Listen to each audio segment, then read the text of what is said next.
Kalau saya pendeta Yandi itu ya tergantung siapa yang kena rampok.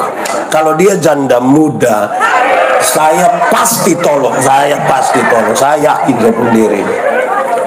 Tapi kalau dia nenek tua, pasti saya bilang, nenek, mungkin ini jalan Tuhan. Yesus baik buat saya.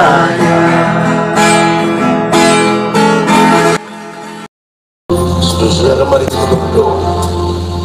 Ya Tuhan Allah, kami mohon kepadamu, arahkanlah hati pemberitaan firman saat ini.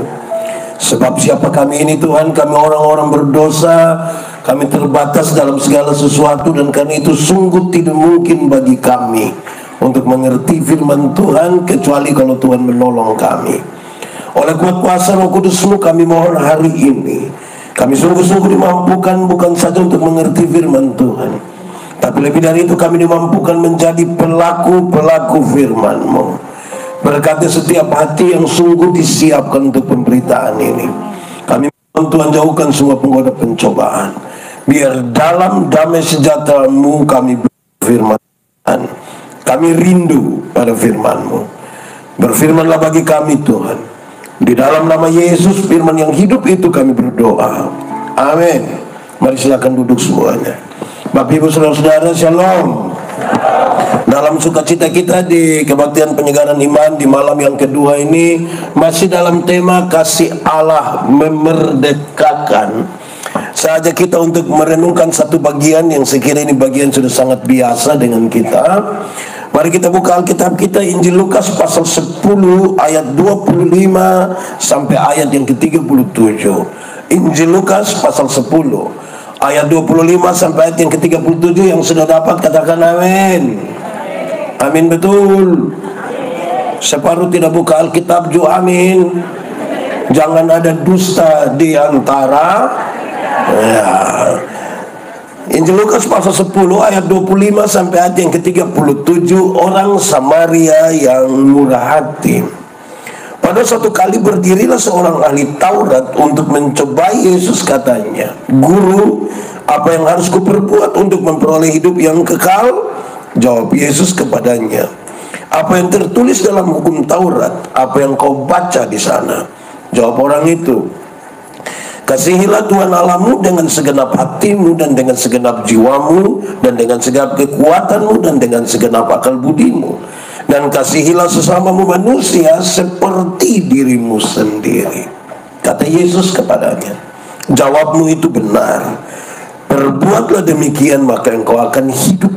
Tetapi untuk membenarkannya, orang itu berkata kepada Yesus, "Dan siapakah sesamaku manusia?" Jawab Yesus, "Adalah seorang yang turun dari Yerusalem ke Yeriko. Ia jatuh ke tangan penyamun-penyamun yang bukan saja merampoknya habis-habisan, tetapi yang juga memukulinya, dan yang sesudah itu pergi meninggalkannya setengah mati. Kebetulan ada seorang imam turun melalui jalan itu. Ia melihat orang itu, tetapi ia melewatinya dari seberang jalan. Demikian juga seorang Lewi datang ke tempat itu. Ketika melihat orang itu, ia melewatinya dari seberang jalan. Lalu datang seorang Samaria yang sedang dalam perjalanan ke tempat itu. Dan ketika ia melihat orang itu, tergeraklah hatinya oleh belas kasihan. Ia pergi kepadanya lalu membalut luka-lukanya, sesudah ia menyiraminya dengan minyak dan anggur. Kemudian ia menaikkan orang itu ke atas keledai tunggangannya sendiri, lalu membawanya ke tempat penginapan dan merawatnya. Keesokan harinya ia menyerahkan 2 dinar kepada pemilik penginapan itu, katanya, "Rawatlah dia, dan jika kau belanjakan lebih dari ini, aku akan menggantinya waktu aku kembali." Siapakah di antara ketiga orang ini menurut pendapatmu adalah sesama manusia dari orang yang jatuh ke tangan penyamun itu? Jawab orang itu, "Orang yang telah menunjukkan belas kasihan kepadanya." Kata Yesus kepadanya, "Pergilah dan perbuatlah demikian." Demikian firman Tuhan. Berbahagia setiap orang yang mendengar firman, memelihara dan melakukan dalam hidup setiap hari. Shalom. Buat sedikit shalom. Ada imam, ada orang Lewi, ada orang Samaria. Mau jadi orang mana? Mau jadi orang mana? Yakin bisa jadi orang Samaria? Benar-benar yakin? Betul, sudah siap? Kalau saudara mau jadi orang Samaria, maka tiap hari harus duduk di jalan antara Yerusalem Yeriko, duduk di situ, tunggu orang kena rampok, saudara tolong. Tunggu orang kena rampok, saudara tolong. Tunggu orang kena rampok, saudara tolong. Lama-lama tidak ada yang kena rampok, saudara yang kena rampok nanti. Tapi tetap mau jadi orang Samaria kok? Mau? Yang di sebelah sini mau? Saudara tidak mau ini. Yang sebelah sini mau? Yang sebelah sini mau? Yang persekutuan doa 19 tahun mau? Yakin? Terlalu yakin? Betul. Yakin. Oke. Baik saudara, kisah ini dimulai dari sebuah pertanyaan seorang ahli Taurat. Guru, apa yang harus kami perbuat untuk beroleh hidup yang kekal? Supaya perumpamaan ini juga sekaligus dilihat sebagai jawaban atas pertanyaan itu. Ketika dia bertanya begitu, Tuhan Yesus bilang begini, engkau kan ahli Taurat, apa yang kau baca di sana, apa yang tertulis di sana? Dia bilang, kasihilah Tuhan Allahmu dan kasihilah sesamamu manusia. Yesus bilang, jawabanmu itu benar, bisa buat Nabi bikin sudah. Tetapi untuk membenarkan dirinya, dia bilang begini, dan siapakah sesamaku manusia? Lantas Tuhan Yesus kasih tahu perumpamaan ini. Adalah seorang yang turun dari Yerusalem ke Yeriko. Di sini ada yang pernah jalan dari Yerusalem ke Yeriko? Oh, belum. Berarti biar diam-diam, pelan-pelan kita ikuti. Jalan dari Yerusalem Yeriko itu tidak terlalu jauh.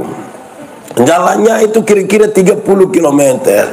Tapi dia jalan menurun yang berliku-liku, berbelok-belok, berbatu-batu lepas. Ada kira-kira 400 meter di bawah permukaan laut. Tidak ada rumah di sekitar situ. Dan yakin kalau kena rampok di situ pasti tidak akan ada orang berani tolong. Tapi tiba-tiba ada satu orang lewat situ. Entah dia ada pikiran atau ada masalah, yang pasti dia lewat situ. Dia bukan saja dipukul, dia dirampok, dia hampir mati oleh karena dia dipukul itu. Berdarah-darah, hampir mati. Lantas datanglah seorang imam. Ini imam tolong kok tidak? Imam tolong kok tidak? Tidak. Makanya saudara tidak mau jadi imam itu toh? Imam apa kok ada orang sakit tidak tolong? Aduh, itu imam karena mana? Tapi juga jangan cepat saudara. Kenapa? Imam di Bait Allah waktu itu sangat banyak. Ada orang ditabiskan jadi imam, dan dalam antrian pelayanan hampir-hampir tidak dapat pelayanan seumur hidup. Katakanlah ada satu imam, dia baru saja mau dapat pelayanan. Dalam perjalanan menuju tempat itu, ke Bait Allah untuk melayani, dia ketemu satu orang yang terluka oleh karena dirampok. Kalau saudara imam itu pilih mana? Pilih pelayanan atau tolong orang itu? Pilih mana? Pilih mana? Yang persekutuan doa pilih mana? Pilih mana? Masalahnya kalau imam ini dia sentuh ini orang punya darah, apalagi kalau itu orang mati, dia kemudian disebut najis dan dia tidak boleh masuk dalam pelayanan. Pilih mana? Saudara pilih mana? Saya lihat saudara pusing ini. Yang persekutuan doa 19 tahun pilih mana? Pilih. Kalau saya pendeta Yandi itu ya tergantung siapa yang kena rampok. Kalau dia janda muda, saya pasti tolong, saya yakin sendiri. Tapi kalau dia nenek tua, pasti saya bilang, nenek, mungkin ini jalan Tuhan. Tapi yang Samaria dong tetap mau, mau mantap yang mau jadi Samaria. Yang persekutuan doa masih mau tetap jadi Samaria kok? Masih. Saya lihat saudara hilang ini. Wah ya, oke. Setelah imam itu datang lagi seorang Lewi. Siapakah orang Lewi? Orang Lewi adalah saudara dari para imam. Ini orang Lewi, orang ini dipisahkan secara khusus. Karena aktivitas orang Israel di Bait Allah itu cukup tinggi. Mereka melakukan banyak ritual sepanjang hari. Karena itu Bait Allah harus selalu dalam keadaan baik. Karena itu orang Lewi dipilih untuk tanggung jawab itu. Dalam perjalanan untuk diurus Bait Allah supaya Bait Allah tetap baik ini, ada satu orang terluka dan butuh pertolongan. Kalau saudara orang Lewi itu tolong atau siap Bait Allah? Kalau saudara orang Lewi itu pilih tolong atau siap Bait Allah? Pilih mana? Pilih mana? Wah, ini kekar mana gitu. Lalu orang Lewi ini tolong kau tidak? Orang Lewi ini tolong kau tidak? Tidak. Makanya saudara juga tidak suka jadi orang Lewi itu kan. Ya, sekarang datanglah orang Samaria itu. Orang Samaria itu tolong kau tidak? Tolong kau tidak? Berarti dia orang baik kau tidak? Makanya saudara rindu jadi orang baik itu tuh. Saudara rindu juga tolong orang. Tapi saudara, saya mau kasih tahu saudara, kata Samaria yang ditempatkan pada orang ketiga itu masalah. Kenapa? Samaria itu sesungguhnya kalau kita hitung keturunan, dorang satu keturunan dari Yakub. Tetapi setelah Salomo mati, terjadi pertengkaran di antara saudara. Siapa yang akan menggantikan tata Salomo? Oleh karena pertengkaran itu serius, mengalami sebuah masalah di dalam keluarga dan kemudian perang saudara. Mereka tidak main-main. Mereka terpecah menjadi dua. 10 suku di utara yang kemudian disebut Samaria, dan tinggal 2 suku di selatan. Saudara, perang itu tidak main-main. Kalau apa yang sudah disentuh oleh orang Samaria dianggap najis oleh orang-orang Yehuda, orang-orang Israel. Oh, ini ke mana ini? Sekarang saudara, untuk sesuatu yang baik saudara rela dibenci kok. Kenapa suara mulai hilang? Kan ini refleksi 19 tahun ini. Untuk sesuatu yang baik rela dibenci, rela tidak disukai oleh keluarga. Tapi kan arisan belum selesai. No. Tapi saudara rela, Oke. Siap jadi orang Samaria? Siap. Kuat sedikit, siap. Saya tidak dengar. Siap. Oke. Saudara lihat 7 hal yang dilakukan oleh orang Samaria itu. 1. Ini orang Samaria ini, dia ambil anggur dan siram di luka-luka orang itu. Harapannya alkohol pada anggur itu akan membunuh itu kuman-kuman virus-virus supaya itu luka cepat sembuh. Rupa-rupanya ini orang Samaria ini jalan di mana-mana dia bawa anggur ini. Di sini ada yang jalan di mana-mana bawa anggur? Ada kok? Siapa pun suami coba angkat tangan. Dia jalan di mana-mana bawa anggur. Ada kok? Dia faham apa? Yang jalan di mana-mana bawa anggur itu kemungkinan besar dia keturunan Samaria dia. Oke, saudara, dia ambil anggur, dia siram di luka-luka orang itu. Mantap kok? Mantap. Setelah anggur itu, dia ambil minyak. Minyak ini kemungkinan besar minyak zaitun, karena salah satu fungsi terbaik dari minyak zaitun ialah menyembuhkan luka. Untuk 2 pekerjaan ini dibutuhkan sedikit hati-hati. Pasti dia bilang begini, tahan sedikit agak pedis. Paling dia begitu Tidak mungkin dia bilang makanya jangan jalan, tidak mungkin dia bilang begitu. Dia kerja halus betul-betul. Saya mau tanya saudara, yang mau jadi Samaria bisa lakukan 2 hal itu bisa? Bisa? Mantap. Ketiga, lalu dia ambil kain, dia balut di luka-luka orang itu. Setelah dia bersihkan pakai anggur dan dia oles minyak di situ. Dia pasti ikat dengan baik. Bisa? Yang mau jadi Samaria bisa? Yang persekutuan doa bisa? Atau kita berdoa saja? Rawat kok berdoa saja? Oke, lewat. Yang keempat, saya harus pakai tekanan 4. 4 ini pakai bahasa Sabu bilang, pakai bahasa Alor bilang. Oke. Yang keempat, ini orang Orang Samaria ini ambil ini orang yang terluka, dia muat di atas, dia pun keledai tunggangannya. Ini berat. Saya merenungkan bahan ini berkali-kali. Dulu ada Innova, pick up, ojek, Grab. Lalu don jalan piman mana pakai apa? Pakai, berarti ini dorang punya kendaraan tunggangan, nombong kendaraan, betul? Kenapa saya renungkan ini lama, saudara? Saya ini kalau bawa mobil di Kupang atau Pisoe, Piatambua, kalau ketemu orang terluka, ketemu orang celaka, untuk tolong saya tolong, untuk tolong saya tolong, saya pendeta nah tolong. Tapi itu pertolongan tuh biasa jadi masalah kalau pas tolong habis. Sementara kita rame-rame di masyarakat, tiba-tiba ada yang lihat saya agak lama, itu mulai masalah. Kenapa? Karena sedikit lagi dia akan bilang begini, Bapak bisa bawa di rumah sakit pakai Bapak pu oto kok. Oh, itu saya pikiran itu. Saya mau tanya saudara, tolong jawab kuat.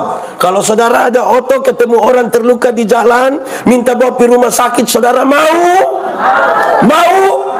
Yakin? Saya mau kasih tahu saudara, yang paling banyak bilang mau itu karena dia belum ada oto. Iya. Kalau saudara ada oto, biasa bertingkat saudara. Amin kok. Apalagi dia bercuci habis, keset baru disikat habis, itu istri saya naik lepas sendal. Tapi yang Samaria dong bisa bisa. Atau mulai ragu-ragu jadi Samaria? Tidak, tetap konsisten. Wah, kelima, setelah dia muat di atas ini oto ini keledai tunggangannya, dia bawa ke rumah penginapan. Saudara bisa kok? Katumu itu orang celaka, itu orang susah, bawa dia pi Aston. Bisa? Bisa? Samaria bisa? Persekutuan doa bisa? Kenapa suara mulai hilang? Sulima ini dia bawa ke rumah penginapan. Bisa? Woi, bahaya Keenam, dia bukan saja bawa ke rumah penginapan, tapi keenam bilang begini, dan dia merawat orang itu. Dia rawat, bukan berdoa sah, dia rawat. Pagi-pagi dia masak air bubur, dia ketok pintu kotanya, Om, yo masih hidup. Kan dia cek tuh, dia harus cek ini orang ke mana. Bisa? Ke suara kehilang masih bisa? Yakin? Persekutuan doa bisa? Oke, yang ketujuh terakhir. Ini orang ambil 2 dinar, bayar kepada pemilik penginapan. Dia pesan, dia bilang begini, urus itu orang sehabis-habisnya. Kalau nanti yang kau belanjakan dan lebih dari yang saya kasih, tenang saja, nanti saya pulang saya ganti. Saudara, dulu orang kerja 1 hari dibayar 1 dinar.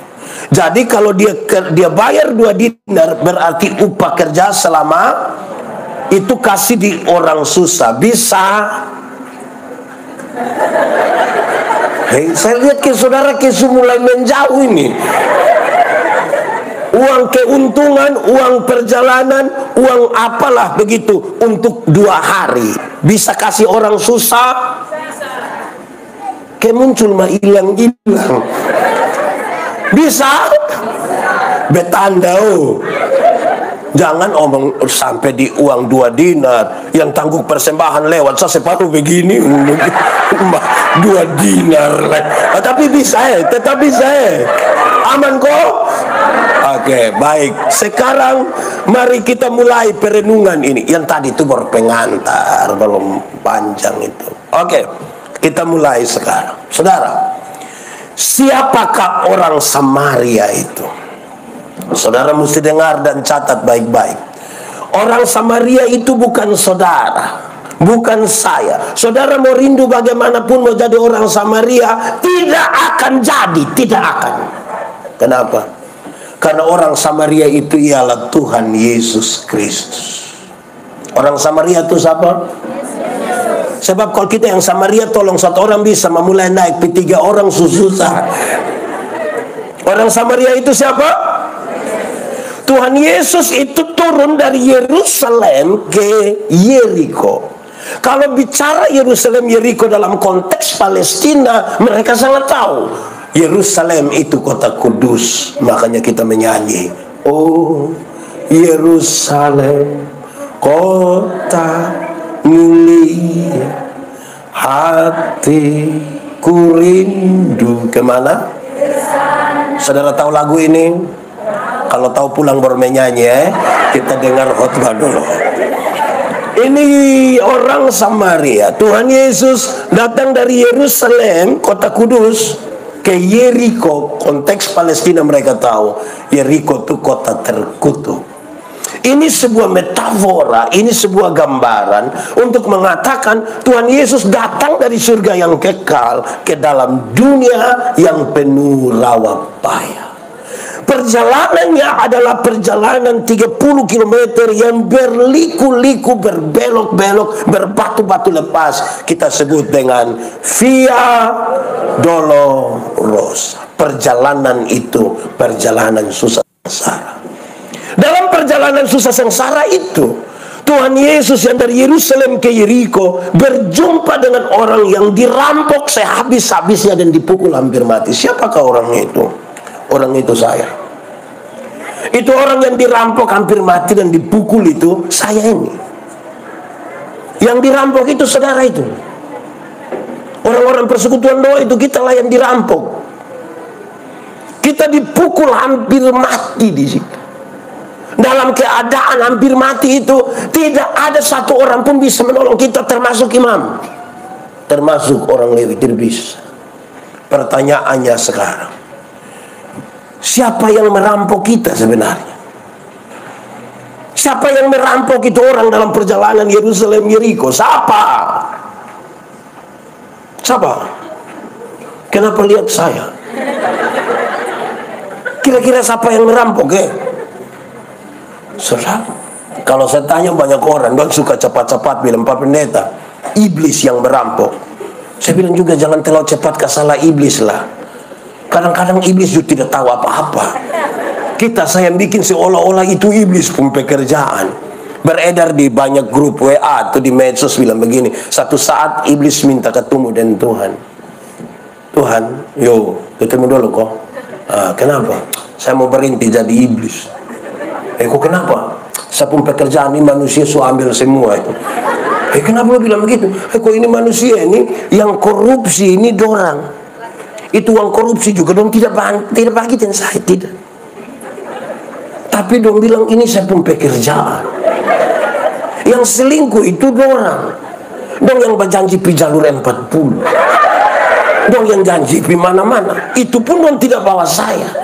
Tapi dong bilang itu pekerjaan iblis. Kalau begini terus biar saya berhenti sadar iblis. Biar kasih dong saya yang pun jadi iblis. Saudara, kita dirampok oleh kerakusan kita sebenarnya. Kita dirampok oleh kita pun keadaan yang aduh kadang-kadang. Kemarin baru saudara dengar, dosa ialah usaha melangkah melewati. Kira-kira begitu. Dalam keadaan susah sengsara itu sekali lagi, imam orang Lewi tidak mampu. Omong kerajaan sorga tuh imam itu hanya bisa kesetunjuk jalan. Kesetunjuk jalan. Saya suka mengucapkan kalimat yang ada beberapa orang tidak suka saya pun kalimat, tapi namanya saya punya nah. Saya omong saja. Masuk sorga itu seperti kita pi WC. Tahu WC? Itu tidak bisa dititipkan. Tidak bisa diwakilkan. Betul kok tidak? Siapa yang ketika dia mau WC kita tanya, kakak, di mana WC? Titip ya kawan. Masing-masing orang akan pergi sendiri. Betul kok tidak? Para imam itu dia punya tugas hanya bilang begini, oi, itu dia jalan situ. Oke, makasih om. Yuk, os anjing pergi sendiri. Oke, saudara lihat di jalan itu Tuhan Yesus tolong kita. Kalimat yang paling bagus untuk pertolongan kita sebutkan begini, oleh bilur-bilurnya kamu menjadi sembuh. Amin toh? Setelah Tuhan tolong ini orang di jalan Yerusalem Yeriko itu, Tuhan ambil dia taruh di atas keledai tunggangannya. bawa ke rumah penginapan. Dan apakah rumah penginapan itu? Rumah penginapan itu ialah gereja Tuhan. Ya, saudara lihat sekarang, orang-orang berdosa yang Tuhan sudah tebus mereka dalam perjalanan Via Dolorosa, Tuhan ambil dia, titip di gereja, taruh di gereja.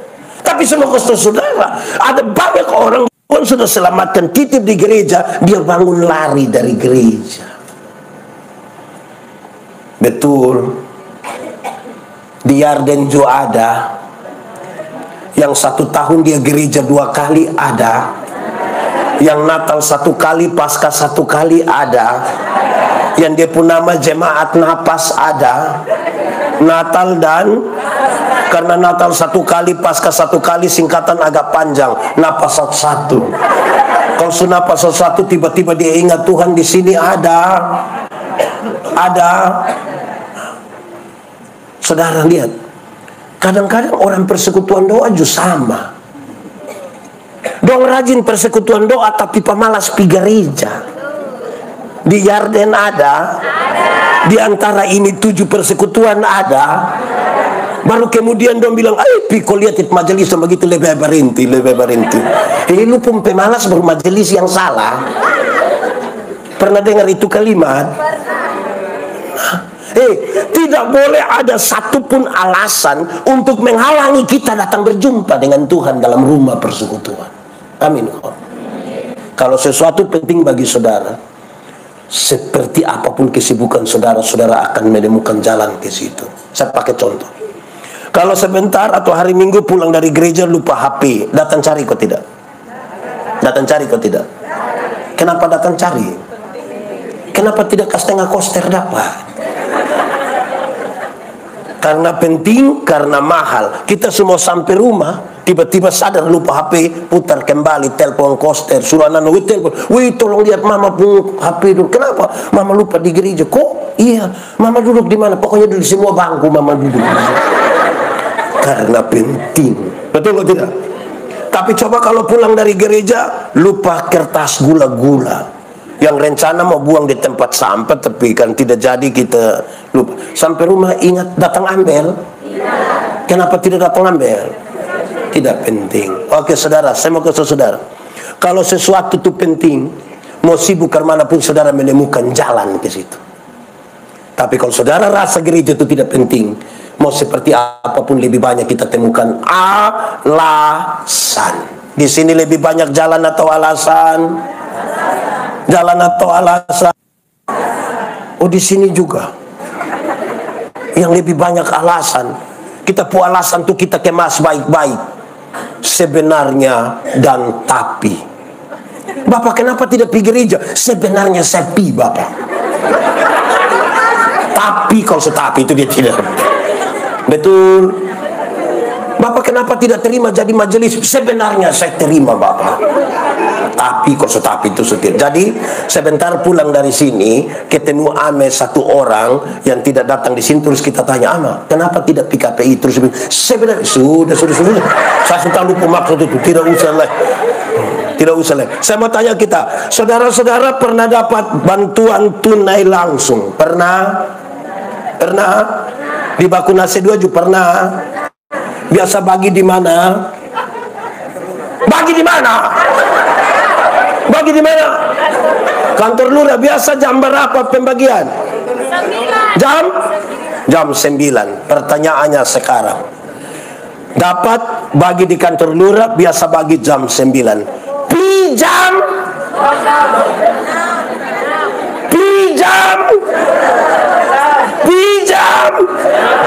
Hei, kenapa bagi jam 9 tapi setengah 3 saudara Supi? Karena sesuatu itu kalau penting tidak ada hambatan Bapak. Iya toh? Jangan kok gereja, Pendeta, gereja di sini jam jemaat don datang jam. Kadang-kadang don jam 7 ini don siap, don tinggal dek-dek ke sini sah. Jam 7 siap habis, anak don tanya, Bapak, Mama, siap habis jam 7 kenapa sonde video? Ih, belum ada orang. Lu sudah yang orang mau tunjuk orang mana? Coba angkat tangan yang bukan orang. Di sini dong orang semua. Saudara lihat kadang-kadang kita pemodel tuh begitu itu. Amin kok. Amin kok. Kita kadang-kadang kayak apa kok? Aneh-aneh sah. Saya tambah saudara. Saya sebagai pendeta jemaat, saya melayani ini belum selama Kak Marta dengan Kak Debel ini. Orang lebih senior karena saya total pelayanan ber-20 tahun. Tapi kadang-kadang saya heran. Saudara, kita ini kalau ibadah syukur begitu itu. Waktu ibadah orang sedikit. Pas makan.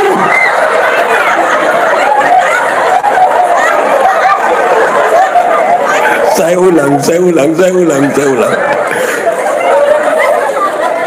Waktu ibadah orang pas makan. Dong datang dari tadi di Yarden sini juga ada. Ya saudara lihat Tuhan titip kita di rumah penginapan, tapi kita ini kadang-kadang tidak peduli di rumah penginapan. Tuhan titip apa di situ? Ini refleksi bagi gereja dan bagi kita, saudara. Tuhan kasih tengah kita kosong di situ? Tidak. 2 dinar dia kasih. Saudara, pemakanan ini hari plus 1 hari ke depan. Dia siapkan memang. Mau dapat berkat masuk dalam persekutuan. Mau diberkati tinggal dalam persekutuan gereja ini. Iya. Tuhan Yesus itu kepala gereja. Kita adalah anggota-anggota dari itu tubuh Kristus. Amin. Sekaligus refleksi bagi gereja adalah, saudara lihat saudara, orang-orang yang diselamatkan itu Tuhan ambil orang titip di gereja, tak kasih lagi 2 dinar. Refleksi kita adalah gereja yang mengurus sehabis-habisnya orang-orang yang Tuhan titipkan di situ, gereja itu diberkati.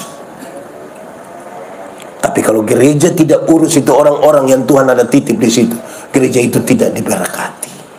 Pak Pendeta tidak diberkati bagaimana? Persembahan 10-an juta. Iya, yang pun nama diberkati itu bukan soal bilangan-bilangan. Untuk apa kita punya persembahan ada 100 juta situ, tiap hari hanya curiga, bakal laibat, tersinggung, tiba-tiba datang pinjam. Pinjam ame kok nanti kirim ame ke anak do nanti besok su. Di Indonesia ada. Di Indonesia ada. Di NTT Bakunase sana, Bakunase 2 Yarden. Oke, kenapa tambah kuat di sini? Saudara, kita belajar ini saudara, ini bukan hal yang, supaya kita refleksi betul-betul panggilan kita sebagai pelayan Tuhan. Dari tadi malam saya sudah bilang pada saudara, nilai kita. Sekarang kita mau bikin kualitas kita lebih kan. Kedewasaan itu ada 3. Tadi malam saya bicara 2. Pertama, dewasa pertama itu dewasa biologis. 19 tahun kita bukan memperingati kedewasaan biologis. Kalau tidak kita samakan dia ke remaja. Biologis itu, dulu kita berat badan hanya 37, sekarang 73. Dulu kita perut rata saja, pakai celana nomor 27 tidak apa-apa. Sekarang ya ada 3 di perut susunannya. Itu dewasa biologis, siapapun begitu. Makan tidur, cocok gunung. Dan 19 tahun bukan kita omong itu. Kedua, dewasa psikologi. Dewasa psikologi tidak tergantung umur dan berat badan. Umur 40 tahun mau kau tukang tersinggung, sedikit-sedikit tersinggung, sedikit-sedikit mau keluar dari gereja, sedikit-sedikit mau balik papa nama gereja. Di sini juga ada. Nanti dia tersinggung di orang banyak, orang bakorin. Badan besar tapi dia sesungguhnya masih. Di sini juga ada. Dia om-om kok tante-tante.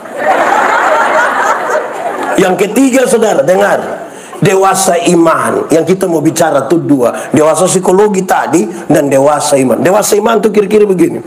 Ada anak umur 3 tahun, ada meja atau mimbar berat 10 kg. Anak umur 3 tahun bisa pikul meja yang 10 kilo? Bisa.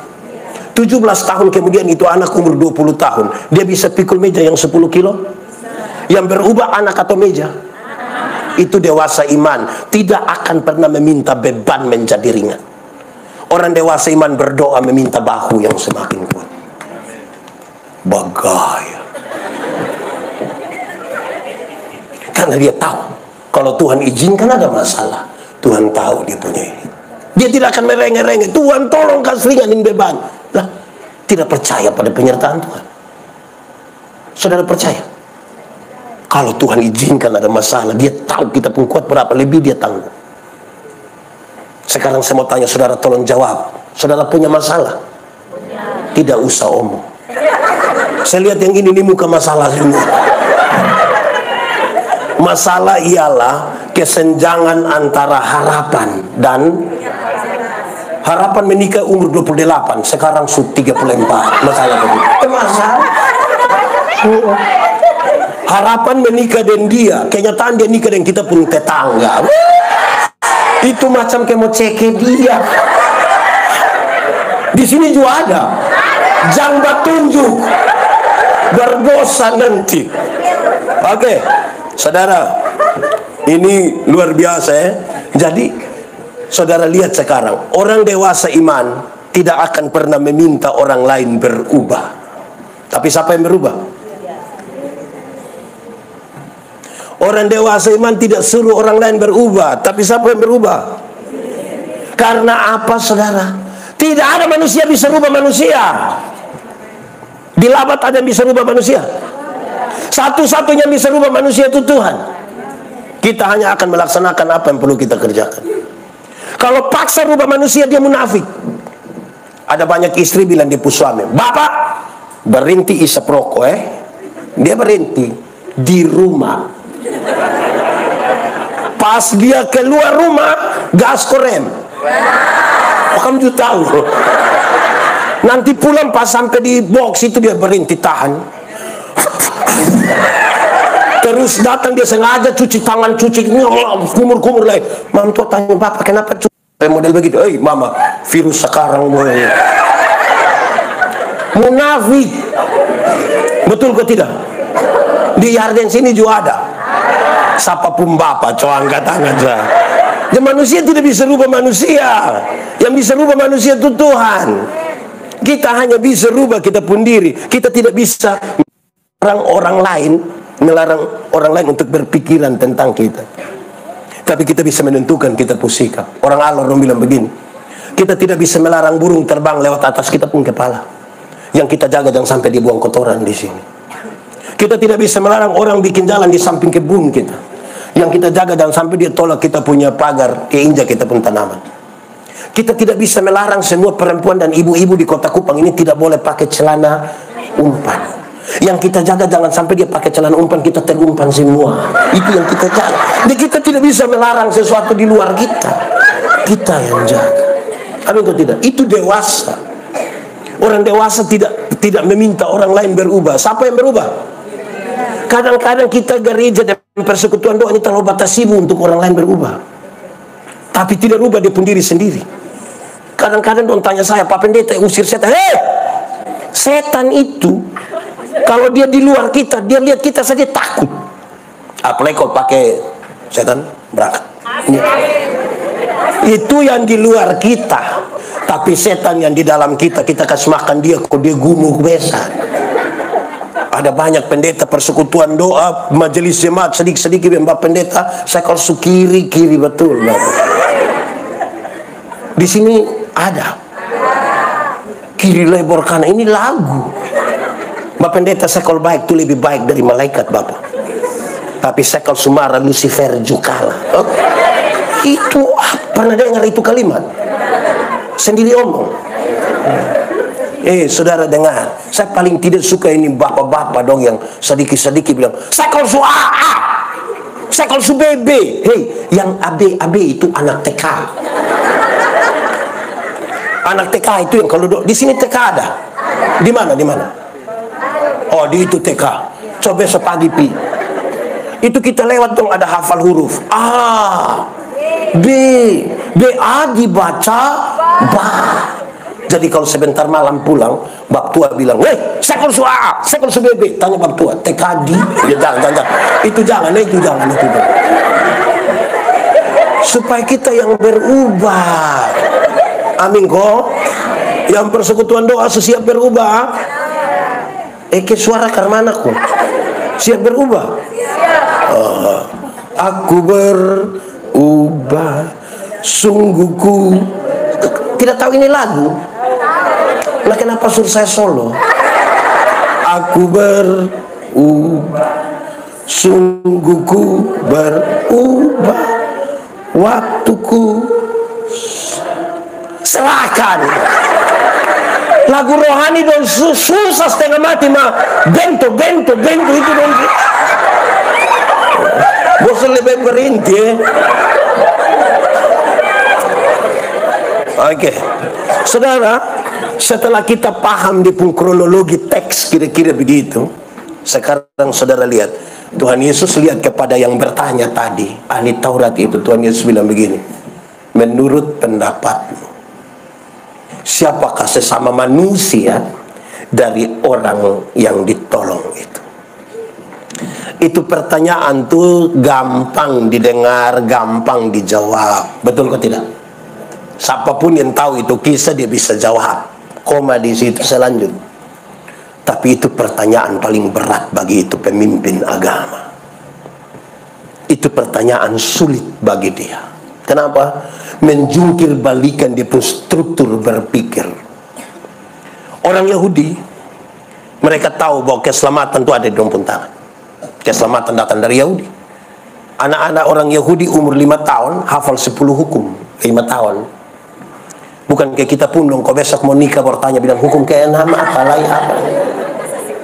Umur 5 tahun. Di umur 10 tahun anak-anak orang Yahudi hafal 613 bab penjabaran dari hukum Taurat. 613 hafal umur 10 tahun. Kita punya 10 tahun dong, Pak Pendeta lewat dan adik-adik, coba TikTok kok Om Pendeta lihat. Ini kira prestasi. Di umur 12 tahun anak-anak orang Yahudi sudah berdiskusi tentang diskusi para guru agama tentang etika moral. Umur 12 tahun. Di umur 13 tahun waktu dong masuk menjadi anak Taurat, semua yang dong hafal, semua dong lakukan, semua. Itu baru anak biasa, apalagi ahli Taurat. Yesus bicara serius kalau saudara baca Yohanes pasal 3. Engkau harus dilahirkan kembali. Itu kata engkau harus dilahirkan kembali tidak ditujukan bagi mereka yang tidak tahu agama. Kepada Nikodemus, pemimpin agama. Yang tahu semua dan melakukan. Bukan saja tahu Pak, melakukan. Engkau yang harus dilahirkan kembali. Jadi pertanyaan itu pertanyaan berat bagi dia. Karena bagi dia sudah bisa melakukan semua ini bulat-bulat masuk surga. Dia tidak butuh lagi itu orang Samaria yang datang. Kasih sudah tidak ada di situ.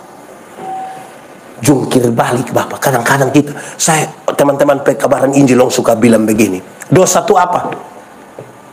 Dosa itu melanggar kehendak Allah. Amin. Satu hari kita langgar kehendak Allah berapa kali? Banyak kok sedikit? Bisa hitung kok tidak? Sendiri buat sendiri tidak bisa hitung. Tapi dong bilang begini, anggaplah satu hari kita pun dosa 3. Dosa pikiran 1, perkataan 1, perbuatan 1. Kalau satu hari 3, 1 bulan berapa? 3 kali 30 hari 90. Banyak kok sedikit? Kalau 1 bulan 90, 1 tahun berapa? 90 kali 12 bulan berapa? 1080. Taruhlah 1000. 1 hari 3, 1 bulan 90, 1 tahun 1000. Sekarang coba masing-masing kali dan dipu umur. Pendeta Yandi umur 45 tahun kali 1000, 45.000 dosa. Pendeta Yandi bisa masuk surga. Ini tiap hari berkhotbah ini. Besok saya pimpin 5. Dosa 45.000 masuk surga. Cuma masing-masing kali dan dia punya umur.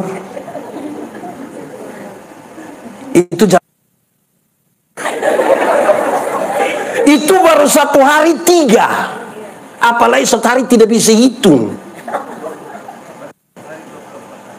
Saudara bisa bayangkan sekarang.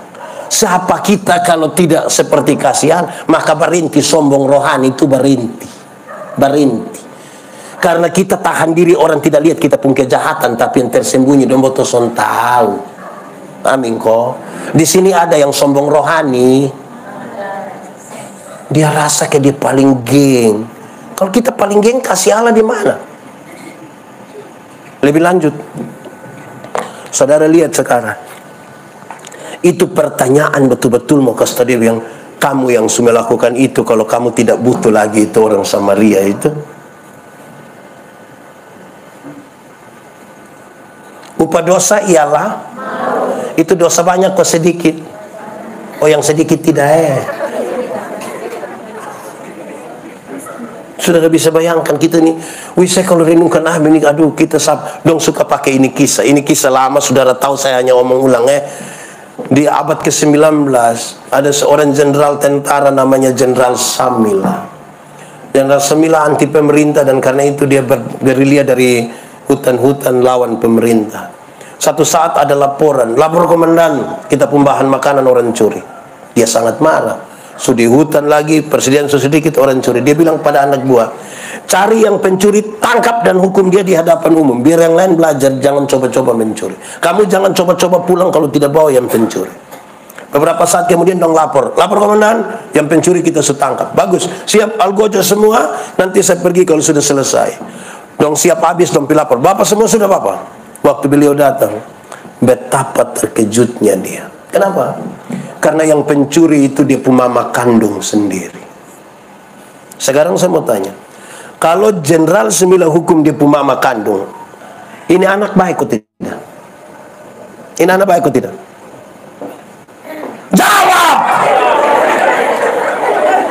Kalau dia hukum dia mama kandung, ini anak baik atau tidak? Tidak baik. Masa kau mama yang melahirkan dia tidak hukum? Tapi kalau dia tidak hukum dia mama kandung, dia pemimpin yang baik atau tidak? Tidak baik. Lalu apa yang dilakukan oleh Jenderal Samil? Dia buka di penjubah tentara yang penuh lambang-lambang kepangkatan. Buka. Bertelanjang dia punya badan ini, dia peluk dia mama kuat-kuat.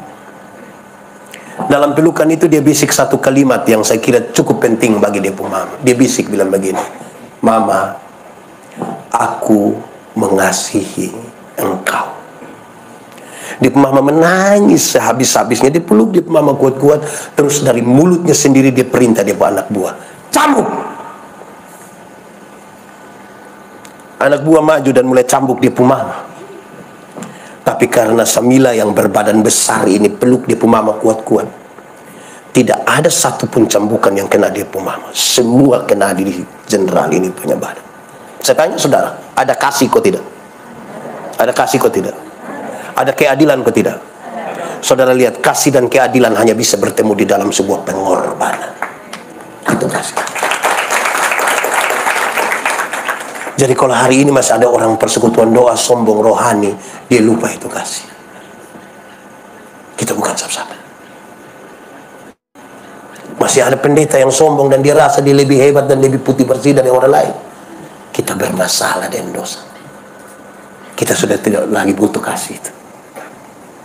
Kita ini sama-sama ditemukan di jalan itu, Yerusalem, Yeriko, kita bermasalah. Supaya waktu kita berjumpa, kita baku tanya, Ibu, pernah toh di jalan Yerusalem, Yeriko? Pernah toh? Pernah. Saya juga. Kita berjumpa sebagai keluarga yang diselamatkan. Tidak ada kata lain dari itu. Kita semua diselamatkan di jalan itu. Kedong susidi ganti. Saudara, itu pertanyaan sekaligus ukuran. Ahli Taurat, engkau yang mengajar tentang hukum-hukum agama, engkau yang ajar orang sekarang, pertanyaan itu mengukur seberapa dekatnya engkau dengan Tuhan. Seberapa dekat? Saya mendefinisikan begini, saudara, sebelum saya masuk penjelasan ini. Saudara dengar, kekristenan itu ada 3. Pertama, beragama tapi tidak beriman.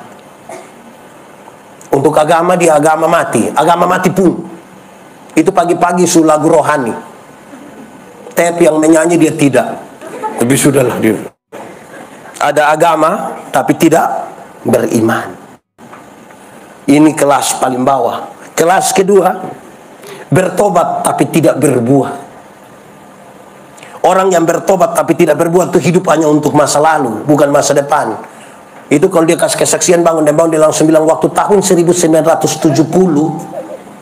pindah P1 persekutuan, dia ulang lagi waktu tahun 1970. Pindah P1 dia ulang lagi waktu tahun 1970. Satu saat dia baru bangun, orang bakorek bilang 1970 juga. Kok dia hanya hidup untuk 1970 ini? Kira-kira Tuhan bekerja untuk 1999 kok tidak? Tuhan bekerja kok tidak? 2020? 2021? 2022? Nah kenapa main 1970? Mari kita lanjut ya. Ukurannya sekarang. Yang ketiga, kelas yang paling tinggi adalah berbuah. Dalam hal inilah Bapakku dipermuliakan, yaitu jika kamu berbuah. Kalau ada satu orang bertobat, malaikat di sorga senang, tapi mau Tuhan Allah dipermuliakan, kamu mesti berbuah. Mau kupang penuh dan kemuliaan bagi nama Tuhan? Mau. Orang-orang Kristen mesti berbuah di kota ini. Mau ini dan labat penuh dan kemuliaan Tuhan? Semua yang di dalam mesti berbuah. Dan buahmu itu tetap. Oke, mari kita lanjut saudara. Sekarang ukuran ini menjadi serius. Seberapa jauh engkau berjalan dengan Tuhan? Semakin jauh berjalan dengan Tuhan, ini 19 tahun kita ukur sekarang kita pun kedekatan dengan Tuhan itu seperti apa. Kita refleksi betul-betul sampai kita menemukan ternyata memang kita butuh berefleksi dari satu hari ke satu hari. Saudara, pernah pi pantai kok? Pantai mana? Pantai mana? Apa? Banyak. Pideng. Saudara, di pantai itu kalau kau tempi, air di pantai itu hanya sampai sini. Kita bisa tendang-tendang air, siram-siram kawan dong, karena di pinggir pantai. Di pinggir pantai kita bisa foto-foto, foto beta dong. Itu pinggir pantai. Coba masuk barang 500 meter di dalam, perahu semua tenggelam perahu semua tenggelam, tolong foto beta dulu, tolong foto, bisa. Yang bagaya-bagaya tuh bermain di pinggir-pinggir pantai, jalan belum jauh.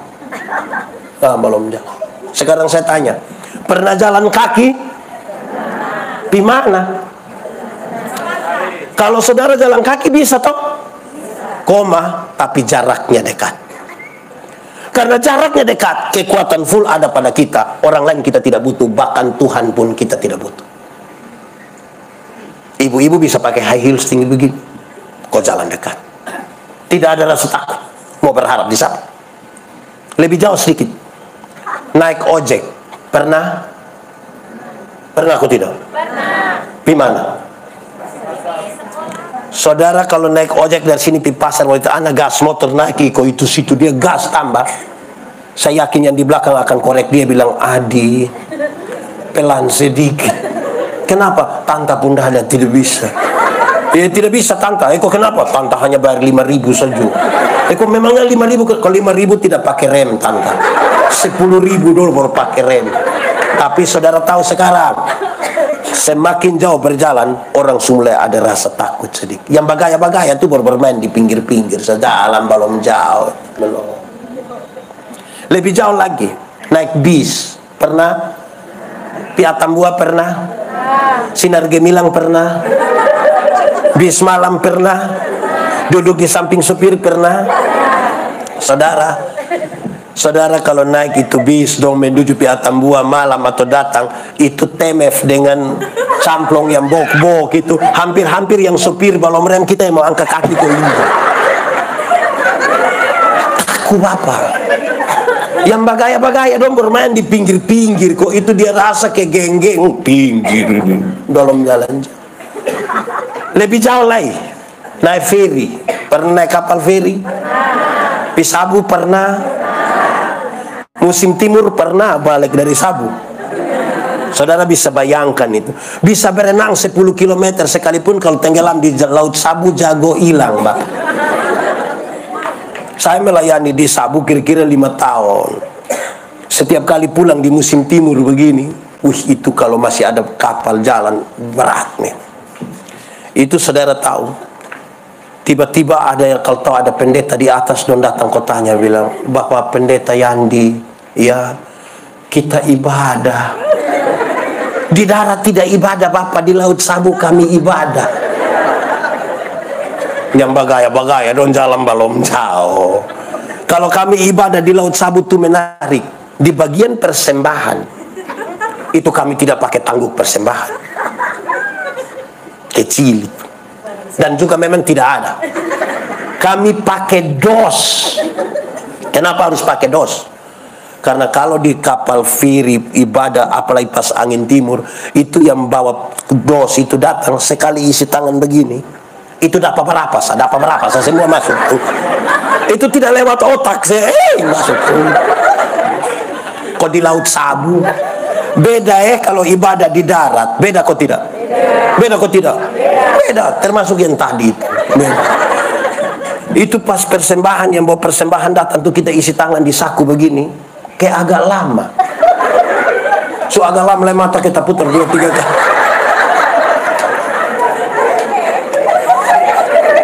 Itu mata kayak ada firasat gitu ya.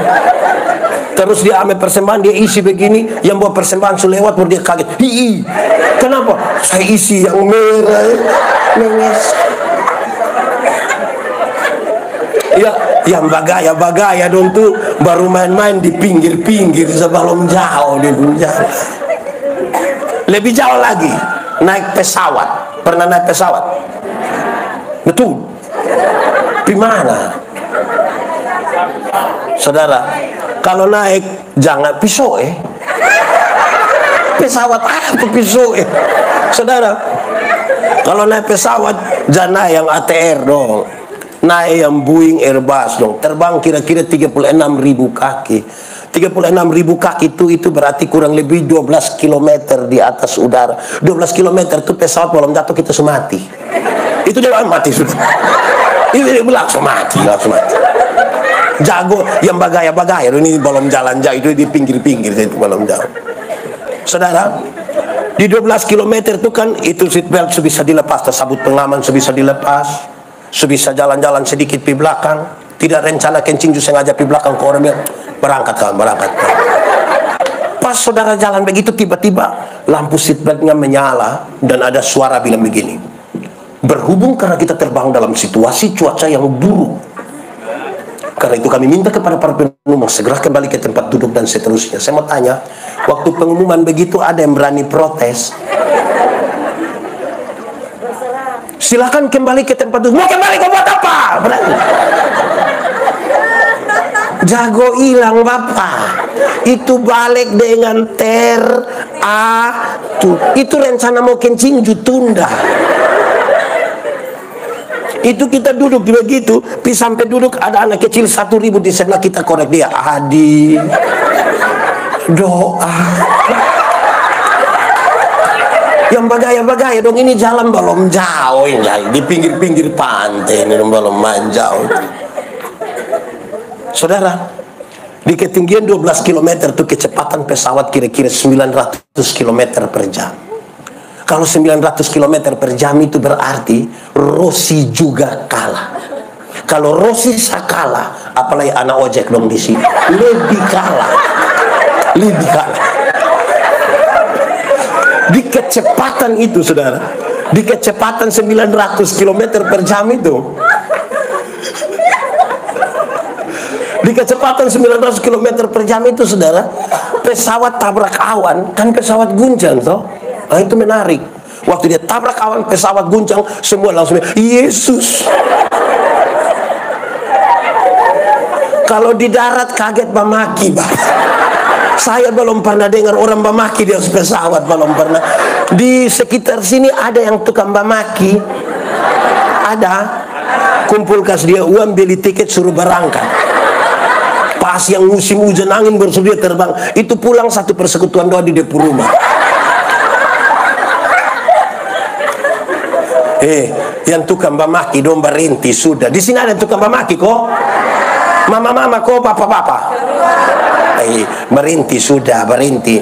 Bamaki ialah mengeluarkan barang-barang yang tidak perlu dikeluarkan. Kuit barang non diam-diam di situ omong untung. Kalau ada anak kecil satu dia bamaki tanpa kita setuju, kita masih bisa terima, kan dia tidak mengerti toh. Anak kecil itu kalau dia baru mandi habis, biar dia pun bapak dan dia pun mama pun tamu ada, dia bisa keluar di dalam begini. Tidak ada masalah toh. Kan dia tidak mengerti, betul kok tidak?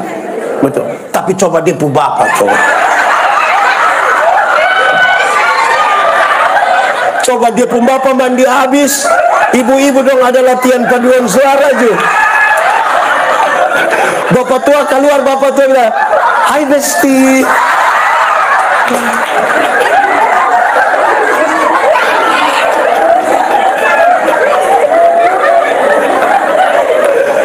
Ya, jadi saudara, berhenti sudah, berhenti suko, amin kok.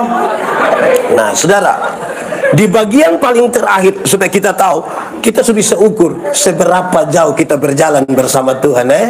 Jadi jangan omong 19 tahun tanpa kedewasaan iman.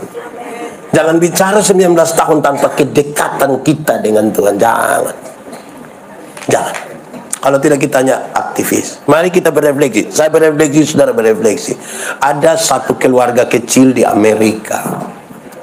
Dorang punya seorang anak laki-laki umur 6 tahun. Setelah anak ini umur 6 tahun, dia punya mama hamil lagi dan dapat satu anak. Jadi anak mereka ada berapa? Tapi sayang, anak yang kedua itu cacat. Entah virus apa kena itu anak, dia keriput dari ujung kaki sampai ujung kepala. Dia persis seperti bayi tua tuh.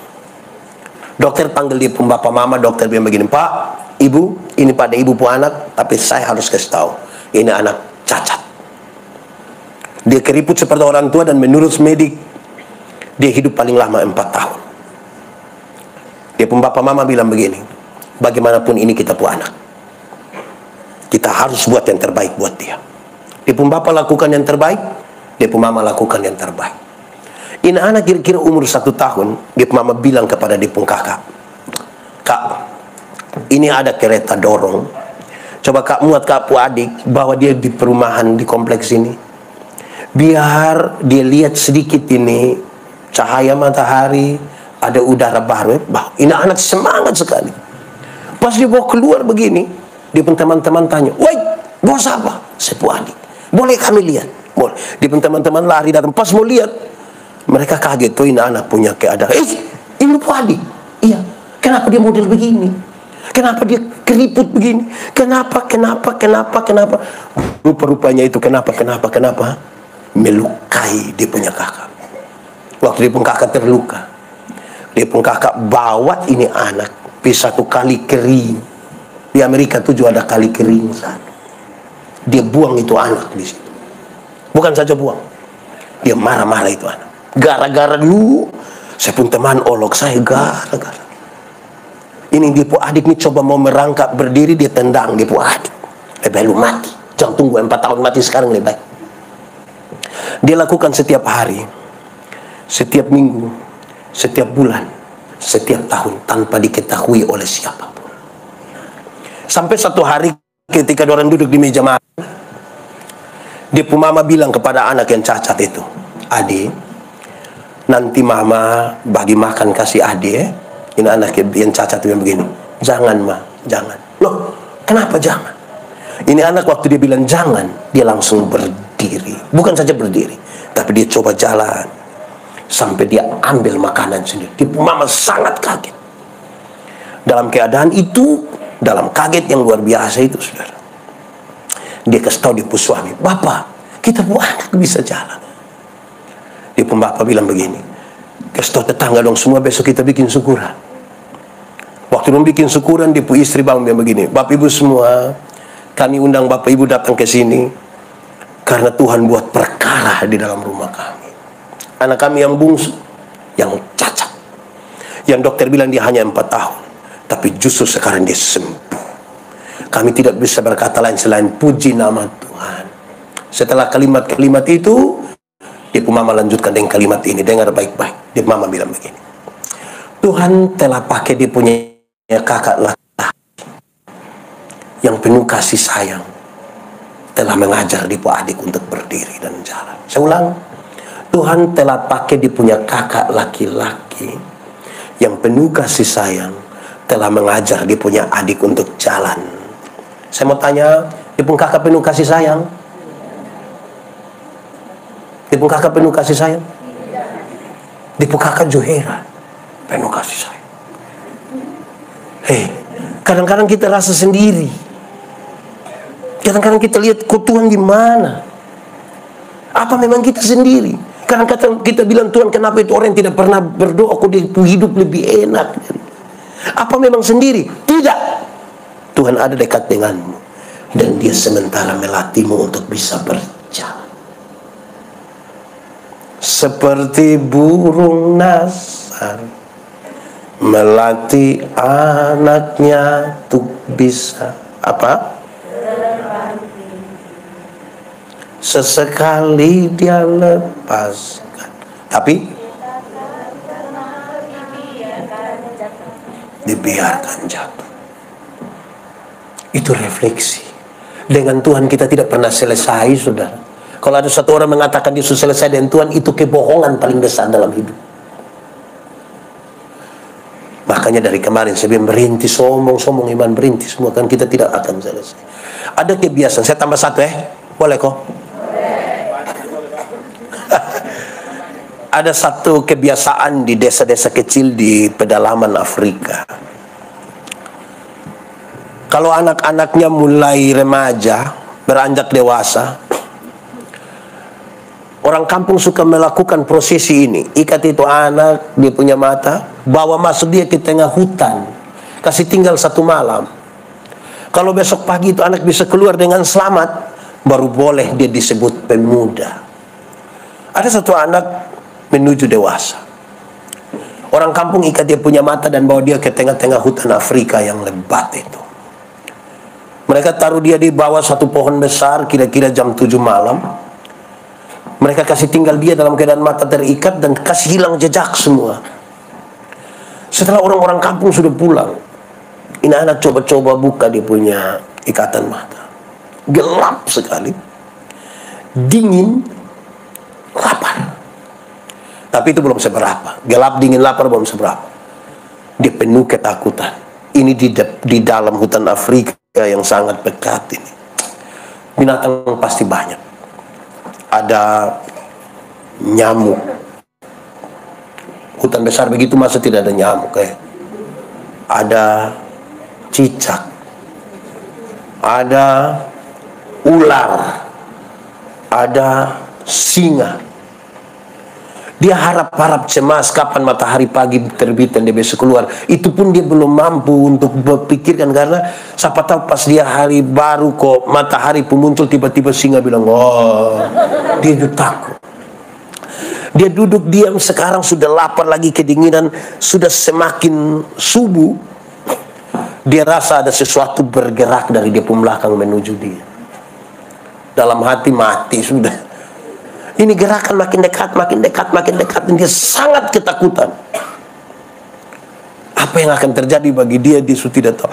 Dia sangat ketakutan, dan dalam ketakutan yang teramat sangat, apalagi gerakan itu makin dekat, dia langsung balik begini. Waktu dia balik itu dan dia melihat. Kenapa sudah lihat saya? Waktu dia balik itu, dia lihat ternyata dia pun bapak yang berdiri di depan belakang. Pegang tombak, pegang parang, pegang panah. Bapak, iya. Sejak kapan bapak ada di sini? Dia pun bapak jawab, anak.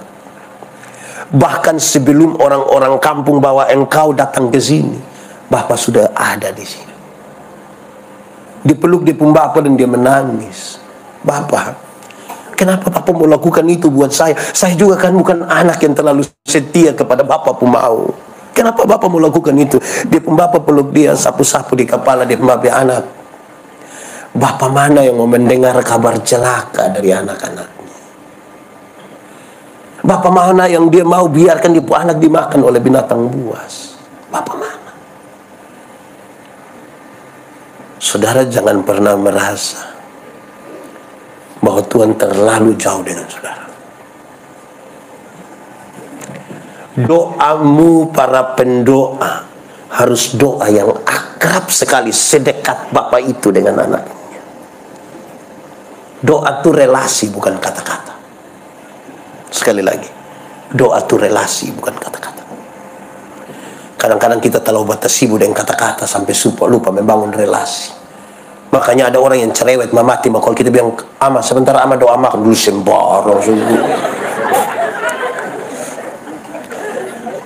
Kalau saya dan Pak Debel ini, kami dua kenal baik, kami dua punya relasi. Saya jalan kaki, Bapak Tua naik motor, ketemu saya di jalan tanpa saya minta, Bapak Tua berhenti tanpa saya minta. Pendeta, lu mau pergi mana? Naik, karena kami dua. Tapi kalau kami dua tidak punya relasi, kami tidak saling kenal, saya jalan kaki, Bapak Tua naik motor, ketemu saya di jalan, Bapak Tua berhenti, baru dia bilang, ojek ke om. Jadi persekutuan doa bangun relasi ya, dan bangun kata-kata. Menurut saudara, saya kenal sepupu istri kok tidak? Kami dua ada relasi kok tidak? Relasi yang baik itu kata-katanya ringan. Kalau saya mau minta teh di sepupu istri, cara mintanya memang bikin teh 1 gelas dong sayang. Gelas kecil saya dan terlalu banyak gula. Papa takut sakit gula. Karena kami dua punya relasi. Tidak mungkin mau minta teh di sepupu istri sampai, Mama, buatlah segelas teh. Jangan terlalu banyak gula ya. Papa takut sakit gula. Pas habis mantua tanya, lu sehat? Relasi itu memungkinkan kita berkata-kata dengan ringan-ringan saja. Amin kok? Saya pakai contoh ini. Nona kok ibu? Mari saya. Beta minta tolong sedikit.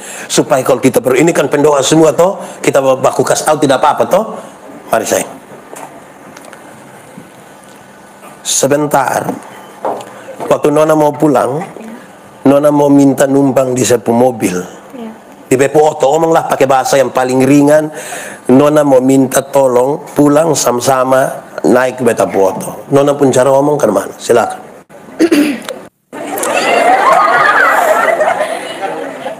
Bapak sebentar pulang lewat mana? Begitu. Dia boleh numpang kok Bapak. Oke. Baik, jampi dulu. Oh. Normal kok tidak? Bapak lewat mana? Lewat situ. Beta boleh numpang kok? Itu cara meminta. Jangan kita lagi meminta yang bukan kita pembarang ini. Betul kok tidak? Bayangkan kalau dia datang di sana dia begini. Bapak sebentar pulang lewat mana? Saya mau ikut.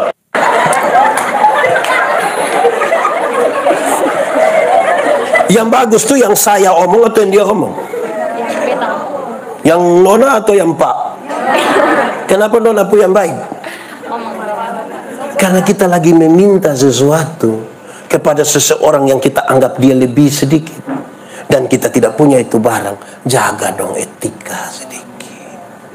Ini kita sama kayak ada kerusuhan ini. Pakai masparat Tuhan. Relasi memungkinkan kita berkata-kata dengan ringan. Makasih ya. Begitu. Amin kok. Tuhan memberkati kita ya. Mari kita tunduk kepala di hadapan Tuhan. Tuhan, kami angkat hati kami angkat tangan kami, tanda kami menyerah Tuhan. Kami minta Tuhan yang jamah kami, sentuh hati kami Tuhan. Tuhan yang rubah kami, Tuhan yang lihat kami satu persatu sampai ke kedalaman jiwa kami, dan kami percaya kuasa Tuhan sempurna dalam hidup kami. Diberkatilah semua yang datang dalam nama Tuhan. Semua yang berpengharapan ada pada Tuhan, kami tahu kami akan pulang dengan sukacita. Terima kasih banyak Tuhan, Engkau luar biasa bagi kami. Engkau dahsyat bagi kami. Maha besar Engkau Tuhan. Firman-Mu kami renungkan dalam keterbatasan kami Tuhan. Tapi kami percaya kalau Tuhan di dalam kami di dalam Tuhan, benih-benih firman ini akan bertumbuh dan berbuah dalam hidup kami. Terjadilah seperti apa yang Tuhan mau. Yang sakit Tuhan sembuhkan. Yang berbeban berat Tuhan berikan kelegaan. Yang ragu-ragu hari ini Tuhan berikan iman. Yang putus asa Tuhan berikan harapan baru. Yang berduka cita Tuhan bawa penghiburan bagi mereka. Kami terbatas, tapi kami punya Tuhan yang tidak terbatas. Luar biasa Engkau Tuhan. Terpujilah nama-Mu. Di dalam nama Yesus kami berdoa.